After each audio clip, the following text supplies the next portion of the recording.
consistência da mistura, ou seja, porcentagem de massa, né, de fibra em água. Existem consistências aqui clássicas. Geralmente se trabalha de 2 a 4%. Geralmente. É isso que funciona no sistema papeleiro. Então, você tem 2 quilos de fibra seca, são 2 quilos, são 88 litros de água. Né? É nessa proporção que se trabalha. Tá? Consistência. Temperatura. pH. Tempo. E material. Dependendo do material que está se usando, por exemplo, numa peça de equipamento como a holandesa, lembra que é aquele cilindro com as facas, aquilo pode ser de vários materiais diferentes. Se é aço inoxidável, você tem um resultado. Se é latão, é outro. Se é pedra basáltica, é outro. Enfim, depende do material. O que acontece? Quando você tem um equipamento para proceder ao refino, que é uma necessidade técnica a nível industrial, você tem que ter um equipamento onde você controla essas coisas. Você pode estabelecer, ou você pode definir uma consistência que você vai trabalhar sempre. Você pode trabalhar sempre numa temperatura que você decide. Você pode graduar o pH e você estabelece isso. Você fixa o material porque não vai ficar trocando o cilindro, nem dá para trocar, né? Ela veio como veio, você encomendou de pedra basáltica, se achou holandesa, seu refinador é de pedra ou é de qualquer outra coisa. Só variando o tempo, que é o que mais se mexe mesmo, com a variação de tempo, mantendo todas as outras coisas constantes, você consegue fazer mais de 1000 tipos de papéis diferentes, usando a mesma matéria-prima, no mesmo equipamento, só variando o tempo. E é questão de minutos. Então, se vocês botam tudo isso aí numa holandesa e vão tirando 5 minutos, 6 minutos, 7 minutos, 8 minutos, 10 minutos, 1 hora de refino, vocês vão ver o papel que vocês fazem com a fibra refinada a 5 minutos e o papel que vocês fazem com a mesma fibra, no mesmo tudo, 1 hora depois, é completamente diferente. É só uma questão do efeito da abrasão do refino sobre a fibra. Muda dramaticamente. O que muda? Mudam todas as... Influi, né? Não vamos nem entrar aqui no mérito se influi para mais ou para menos, mas influi na resistência mecânica, né? Resistência mecânica, ou seja, resistência à tração, né? Resistência do papel. A absorção, o que é muito importante, né? Você faz um papel menos ou mais absorvente, dependendo do tempo de refino. Enfim, quais são os outros aspectos físicos do papel, né? Resistência à tração, a dobra, resistência à dobra, estouro. São todos os ensaios físicos que se faz para aferir, né, qualidade de papel, e você vai determinando, através de ensaios físicos de laboratório, você vai estabelecendo patamares. Estouro. Sim, é a propriedade dele de resistir a estouro, né? Literalmente é isso. Então, por exemplo, para determinadas funções, papel filtro, por exemplo, né? Papel que trabalha sob pressão. Quer ver uma situação em que o papel trabalha sob pressão? Papel de saco de supermercado, por exemplo. Né? Ali é uma combinação de resistência mecânica à tração, mas isso que você vai encher, ele tem que resistir ao estouro mesmo. Né? Então, isso é uma propriedade específica. Resistência mecânica. Mas o estouro é uma coisa... o papel filtro, por exemplo... A resistência mecânica seria... Nós podemos colocar de 3 formas. A tração, uma resistência mecânica, o estouro e a dupla prega lá. Dobra. Viu esses 3 fatores? A resistência mecânica são saios de resistência mecânica. Depois tem outros ópticos, né? Sim, lisura é uma propriedade, enfim, lisura, absorção, óptica. Tem N coisas que são propriedades importantes no papel que influem na utilidade para o qual ela vai ser destinada. Quer dizer, para determinadas funções, por exemplo, papel moeda. Sabe qual é a característica mais importante do papel moeda precisa ter? Resistência à dobra. É isso. Porque para ser considerado um papel adequado para fazer moeda, ele precisa resistir a 20 mil dobras. Não tem mais nada, não tem nenhum outro papel que na sua vida útil tenha que passar por 20 mil dobras, a não ser dinheiro. O que mais você dobra 20 mil vezes na vida? Nada, não dá nem tempo. Mas o papel moeda, sim. Não, o origami você dobra uma vez, mas o papel moeda ele precisa resistir a 20 mil dobras. Então ele é formulado, esse aspecto dele, resistência à dobra, é muito importante. Aliás, é fundamental. Se ele não resistir a 20 mil dobras, ele não serve para fazer dinheiro. Pode servir para outras coisas. Né? A absorção. Onde é que a absorção é importante no papel? Que tipo de produto que precisa ter papel absorvente? Papel higiênico, papel toalha, papel de fralda, né? Até papel para aquarela. Né? Você não quer a absorção total, mas você quer uma absorção controlada. Então, para finalidades específicas, você tem aspectos que precisam ser enfatizados. E tudo isso é controlado. Porque quando você faz papel, que formula um papel para ele ser papel absorvente, para fazer papel higiênico, aquele papel em momento algum pode ser modificado, ou melhor, depois de pronto, não dá mais para você adequar ele para nada. Acabou, ele só serve para aquilo. Aquele papel aqua que a gente usa para fazer aquarela, O que tem? ele é 100% algodão ou é aquela sobra que fala? Quando as pessoas falam assim, é 100% algodão, elas não dizem que algodão que é. Sim, mas é então é uma maneira enganosa de você dizer que o papel, quer dizer, você fala 100% algodão, mas se você não diz se é trapo, se tem trapo, se é fio de algodão de primeira, se é linter ou se é papel higiênico reciclado. Né? Então não é mentira, mas está longe de ser a verdade inteira. Então ele era feito de linter de algodão. Ele era 100% algodão, é verdade. Né? Sim, mas só ele de era feito algodão, mas... do algodão mais, ou da fibra de algodão mais chinfra que tinha disponível. Sobra. Sobra não, é o papel, é o mesmo papel que vai no papel higiênico. É a mesma fibra que vai no papel higiênico. O papel aqua era um papel mais higiênico mais concentrado, caro. ou mais grossinho, no caso do tempo aí, houve um tempo maior? Do quê?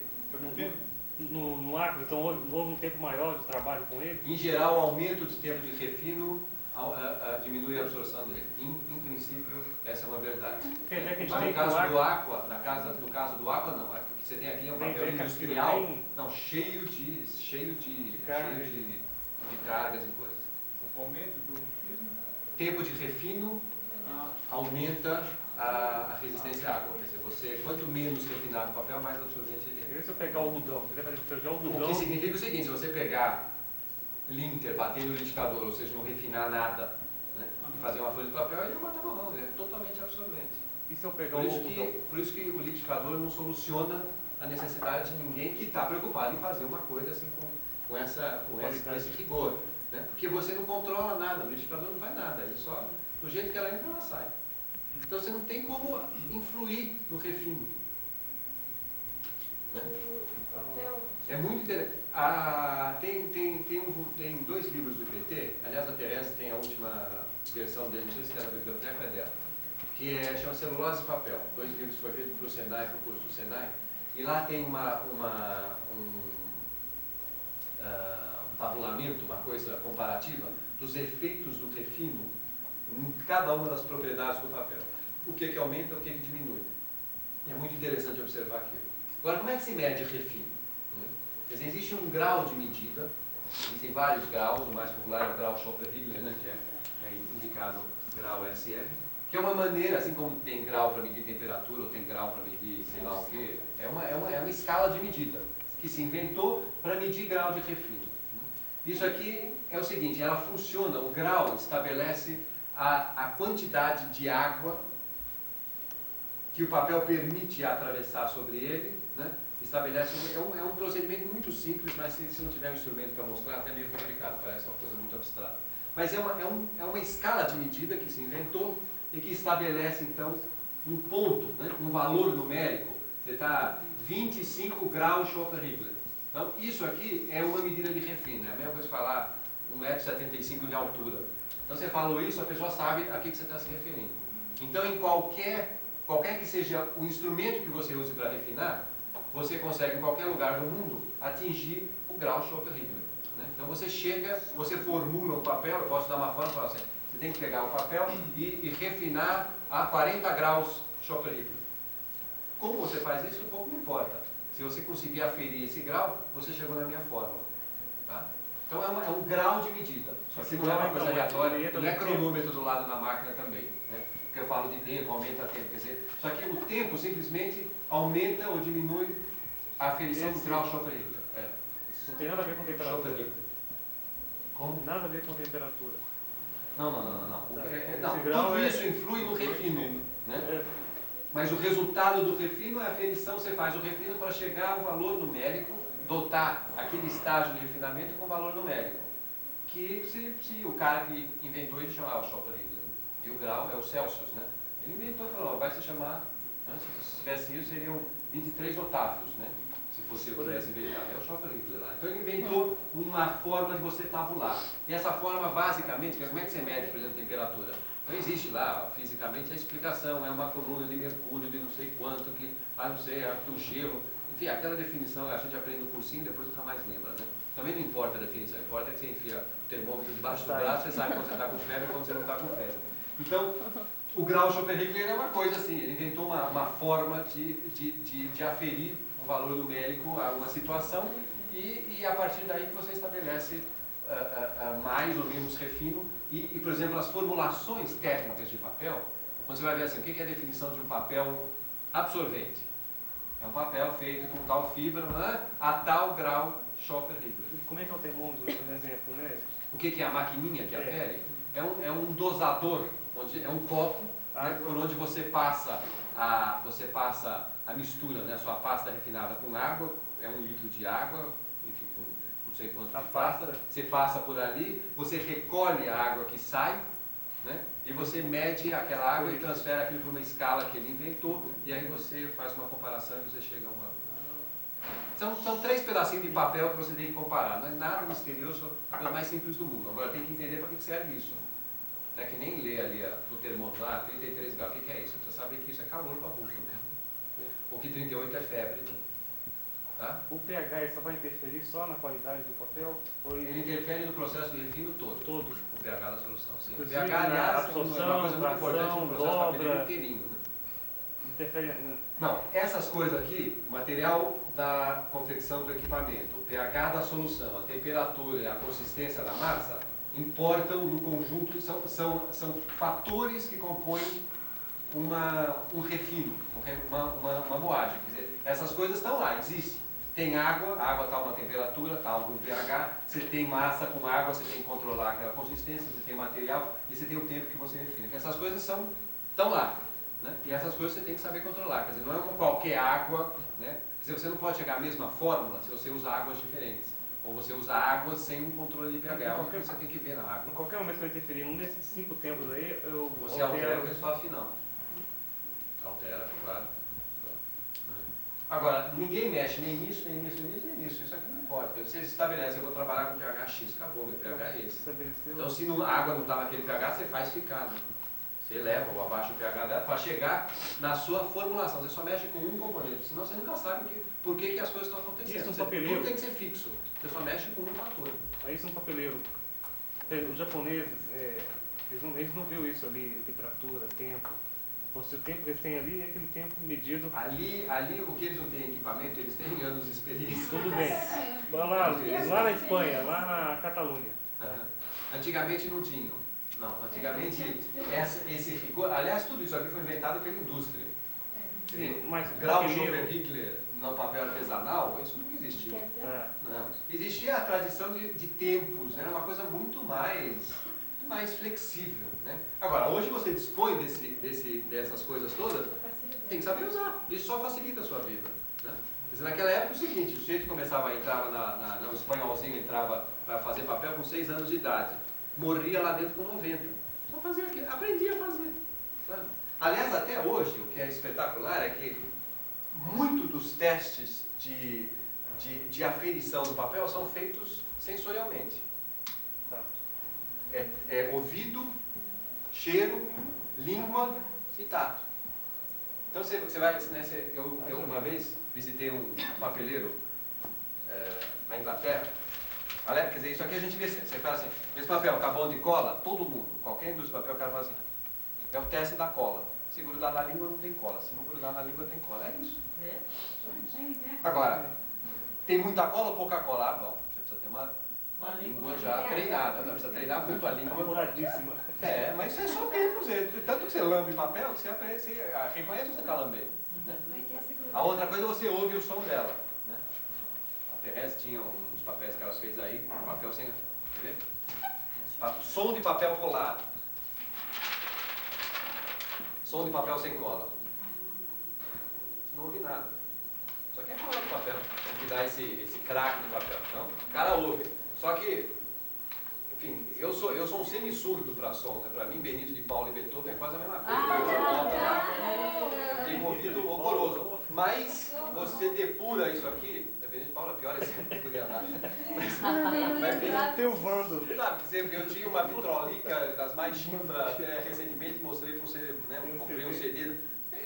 Eu sinto uma diferença, mas não é assim, nada que me incomode. Putz, que mudou minha vida. A vitrolinha, eu ouço, fico tão satisfeito quanto. Não tenho, enfim, não tenho ouvido musical. Mas esses caras, então, o cara ouve e fala assim, ó, esse papel aqui tem tanto de cola. Ele sabe né? Aí ele faz o teste do rasgo, é outro teste. Né? Teste de formação, você olha sempre contra a luz, não tem nada melhor do que isso. Você levanta o papel e olha, está bem formado ou não está mal formado. Não há computador que faça isso melhor do que os olhos, o olho humano. Então ainda tem muito disso. Mas eu estava dizendo, eu conheci um cara numa fábrica de papel em Londres, e o cara botava papel na boca, mastigava aquela face e dizia o grau de refino que tinha. Louco. E é o que eu falei pra ele, falou, you're crazy. O cara falou, eu sei, mas eu só faço isso também. O cara virou, tem uma holandesa na boca, né? Mas ele sabia, ele sentia, ele sabia que ele não acertava, depois da vírgula ele não acertava. Era impressionante. É do tipo movimento também. A Maria do Barro faz isso com a bolinha de barro, ela sabe a acidez do barro. Você desenvolve essa sensibilidade. Isso não é problema. É que nem o pH, Porque ele é forte, da ciência, próximo de regiões de montanha. De montanha, é. E onde realmente eu faço pH, reservas alcalinas.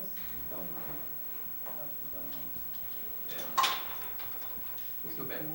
Tá claro tudo isso aí? O que determina esse grau SR é o tempo na holandesa? Se você não tiver todo o resto constante, é esse conjunto de fatores, mas principalmente é o tempo que influi. Né? Porque você não muda peças do seu equipamento durante o processo, você não muda. Né? O pH você estabelece, o pH que você trabalha, se você trabalha num laboratório ou numa fábrica, enfim, você tem aquela água se apresenta geralmente constante, senão você estabelece o pH em que você vai trabalhar. A temperatura também você determina a temperatura em que você vai trabalhar, ou os limites de temperatura em que você vai trabalhar. E a consistência você fixa também. A consistência se muda dependendo da natureza da matéria-prima. Mas, por exemplo, você tem uma indústria que só trabalha com pasta de eucalipto. Tudo isso aqui é constante, menos o tempo de refino, é ali que eles mexem e brincam. É o suficiente. Se você mexer com 3 coisas ao mesmo tempo, você não sabe o que está causando o quê. Né? Não tem nenhum ensaio químico ou físico que se faça em laboratório. Você tem todas as variáveis têm que ser fixas. Uma você mexe, senão você não chega a conclusão nenhuma. Essa água está com pH 5,5.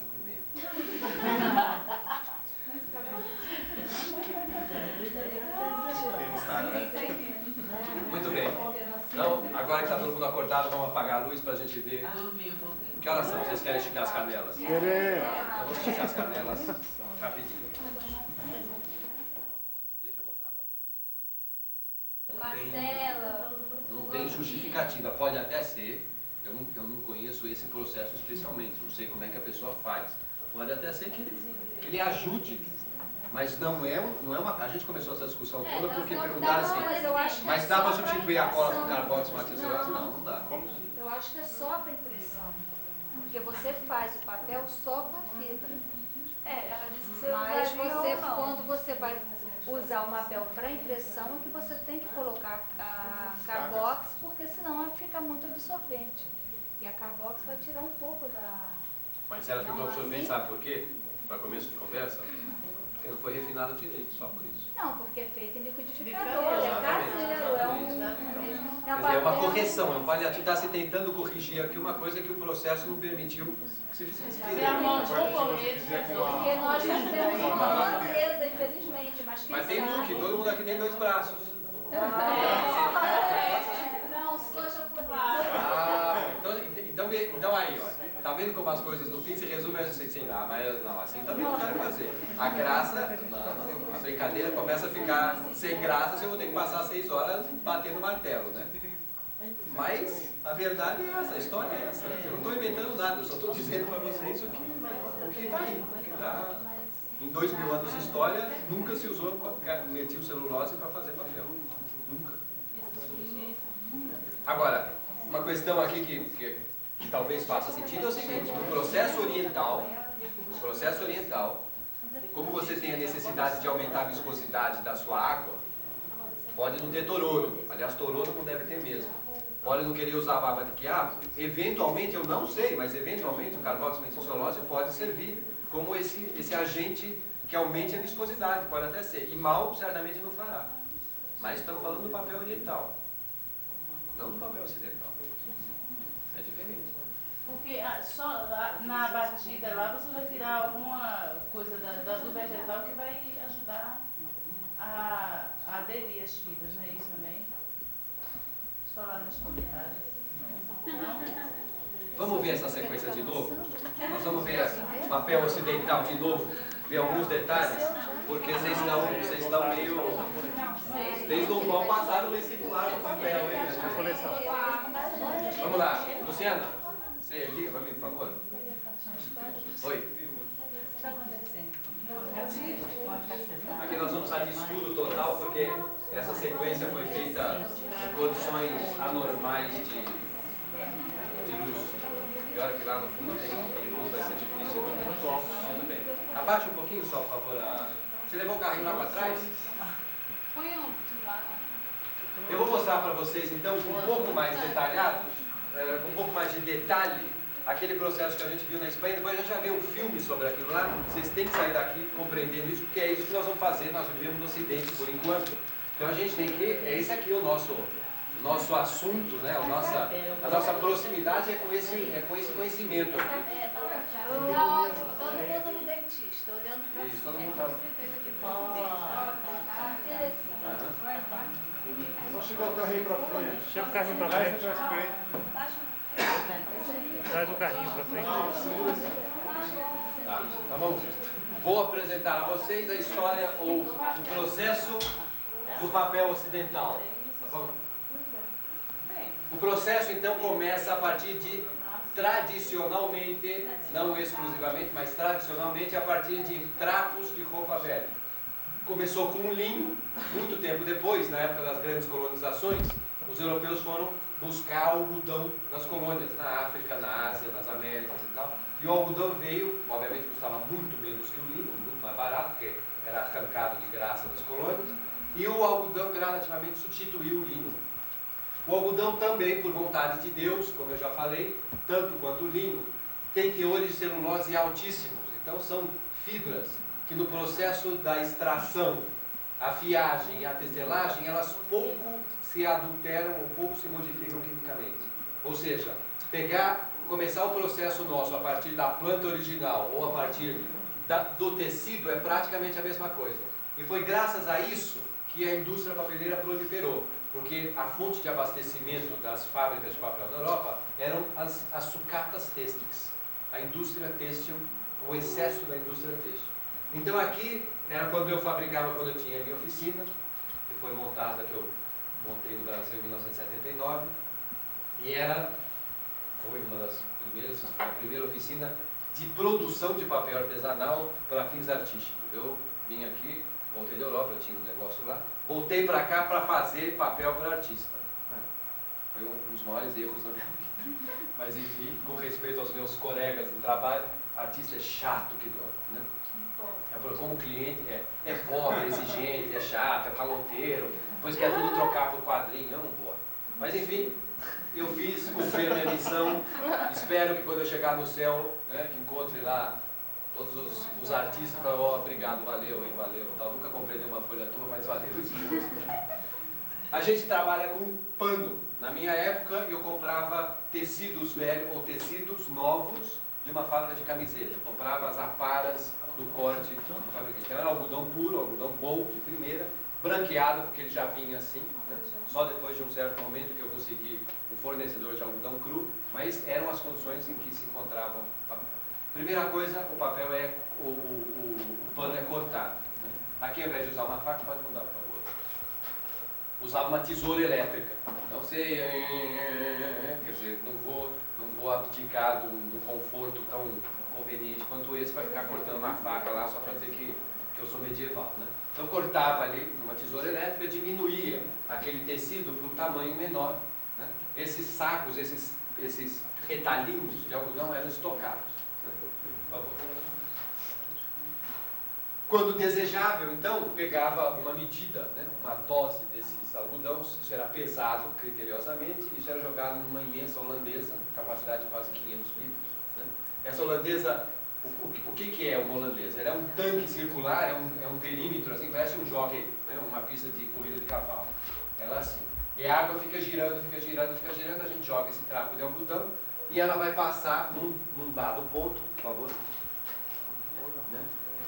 Por aquele sistema de rotor que tem as facas e ela vai se esgarçando, o trapo vai se esgarçando, vai se desmanchando e com controles de pressão a gente vai aumentando ou diminuindo a proximidade daquele rotor com a base e você vai promovendo uma abrasão mais intensa ou menos intensa à vontade do freguês. Então aqui, essa água é um volume controlável, a temperatura também, o pH também, o equipamento também, a única coisa que se varia aqui é o tempo de refino. É água pura, hein? É água puríssima, tá? Água triplamente filtrada, por favor. Que pH você trabalhava? 7. pH 7. Na mistura depois eu tamponava com carbonato para subir um pouquinho, mas era água... Quantos graus é esse? Carbonato de cálcio. Vamos lá, por favor. Veja aqui, o que é o rotor da holandesa? São facas, mas a faca tem 2 centímetros de espessura, não é uma faca, ela não tem nem corte, né? Mas elas estão separadas a distâncias iguais, né? E esse negócio gira em alta rotatividade, motor de 3 cavalos, gira, gira, gira, gira, e a cada passagem aquela água com aqueles retalhos de algodão vão se movimentando, vão girando, e a cada vez que aquela coisa toda é obrigada a passar por debaixo dessas facas, ela sofre um esgarçamento, sofre uma abrasão e ela vai se desmanchando e depois as fibras vão se refinando. Tempo de refino médio era de 3 a 4 horas. Por favor. Depois de 5 minutos, nem 5 minutos, você já não identifica mais o pedaço do trapo, já virou estopa. Né? Quer dizer, o desmanche, a ação da holandesa é muito violenta. Quer dizer, ela começa a passar ali, em 10 voltas, o trapo já se desfez, já começou a virar estopa, já virou uma coisa esgarçada, tá vendo? Dá para ver ali na minha mão, não tem mais nem um quadradinho de pano ali visível, né? Por favor. Olha lá. Aliás, a fábrica de estopa tem um equipamento semelhante a esse, eles fazem a mesma coisa, eram os meus concorrentes na compra do pano. O cara que compra pano velho também e passa por uma máquina para fazer estopa para carro, né? Para limpar carro e coisas. Depois de 3 horas, 4 horas de refino, dependendo do que se pretendia, né? Para papéis de aquarela era muito mais tempo, para papéis de gravura era menos tempo, enfim. Para cada padrão de papel, para cada formulação de papel era um tempo de refino. Você retira uma pequena dose daquela mistura, dá para melhorar o foco nisso aí? Eu acho que dá. Retira uma dose, você olha contra a luz, você não vê mais, parece aqueles quicos marinhos ali. Cada filamentozinho de algodão está solto, independente, flutuando em água sozinho. Né? Essa é uma maneira de você aferir, não o grau de refinação, mas aferir visualmente se a dispersão, né, se o trapo foi totalmente desmanchado, fisicamente desmanchado e o fio desdecido também. Tá? Isso é um teste visual, você faz até no liquidificador, é importante fazer isso para saber se não tem bolotinhas, se não tem coisas sólidas ainda que não tenham sido desmanchadas. Né? Retira-se então depois da holandesa, todo aquele, né, saem vários baldes desses, né? São 5, 6 baldes de pasta, que já está na consistência correta para ir direto para a tina, onde eu vou proceder então à formação da folha. Por favor. A gente tira aquela massa, né, que está numa... Aqui a constituição, a consistência era de mais ou menos 4%. Eu trabalhava sempre com 4%. Consistência aqui é uma coisa importante. Se você 4, 3 ou 2% faz uma diferença. Mas eu estabeleci que era 4, fiquei sempre nos 4%. Né? Tira-se aquela mistura, vai para um tanque, uma caixa, um